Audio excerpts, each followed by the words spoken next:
Hi, my name's Chris Hinton. I coach clinical therapists as well as my own private clients. My aim is to reduce needless suffering. So, let's get into it. There's something special about the moments that we live through. The smell of fresh cut grass right before a summer storm, crawling into a warm bed when the world outside feels cold, the gut punch of losing someone that you love, the fire it takes to chase a dream, and the moment you finally break through. Life hands us all of it, the simple, the beautiful, the brutal, and the triumphant. In short, we come into life for one reason: to experience it. That's why you exist. A metaphor I often share is life is like Disneyland. The point of Disneyland is not to win anything or to do it perfectly. The point is simply to experience it. You can't do Disneyland right. You can't do Disneyland wrong. You can't screw it up. You can sit on a park bench and sulk if you want. You can ride all the rides, get off, throw up, and ride them again. The point is there's no right way to do Disneyland well or correctly or right or wrong. In every case, you just simply had your experience. And that's the whole point. Life works the same way. You can ride the thrilling rides, you can ride the gentle rides, or you can just sit and watch others ride. Each experience is different, but at the end of the day, they are all equally full.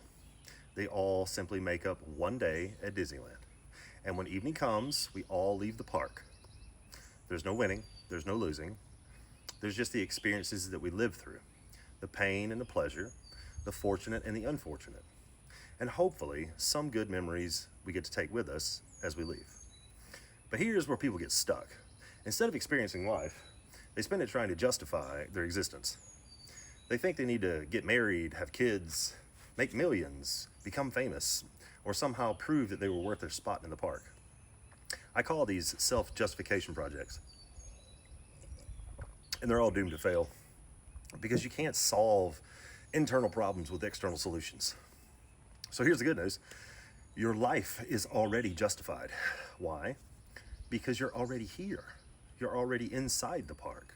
At Disneyland, there are fences, gates, workers, security guards, making sure that only those that are supposed to be there are there. So if you are inside, you can trust that you must have had a ticket. Maybe you don't remember where you got the ticket, but that doesn't mean that you don't have one. And if it's that hard to sneak into Disneyland, how much harder would it be to sneak into existence itself? You are not some cosmic oversight doing a B&E, a breaking and entering into the cosmos. You're not here because of spiritual negligence. If you're here, it's because you belong here. You didn't have to earn your ticket. You didn't have to prove yourself for it. And you don't owe anything back for it.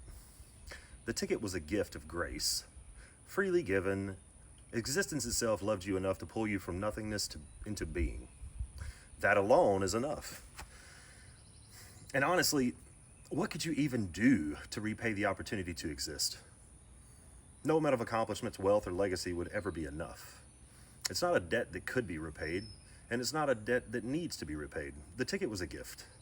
You are here because you were meant to experience the day that you were given. Imagine wasting your entire day at Disneyland trying to prove that you deserve to be there. It would be absurd. And it's just as absurd to try to prove that you're supposed to be here. You're already in the park. There's nothing more to prove. So just live, experience it, be present for it. The moment that you realize that you were never meant to earn your place here, but only to experience it with an open heart, is the moment that life stops being a burden and starts to become a gift. Now, some of you might be thinking, yeah, but what happens about real suffering, injustice, pain, loss? Life isn't just about being light and easy. It's heartbreak, struggle, unfairness too. Acknowledging life as an experience doesn't erase those realities. It deepens the way we show up inside of them with more compassion, not less. Others might be thinking, well, if there's no winning or losing, why try at all? Because trying is an experience. Loving fiercely, building something meaningful, pushing through heartbreak, falling, getting up again. Trying is one of the most beautiful rides in the park.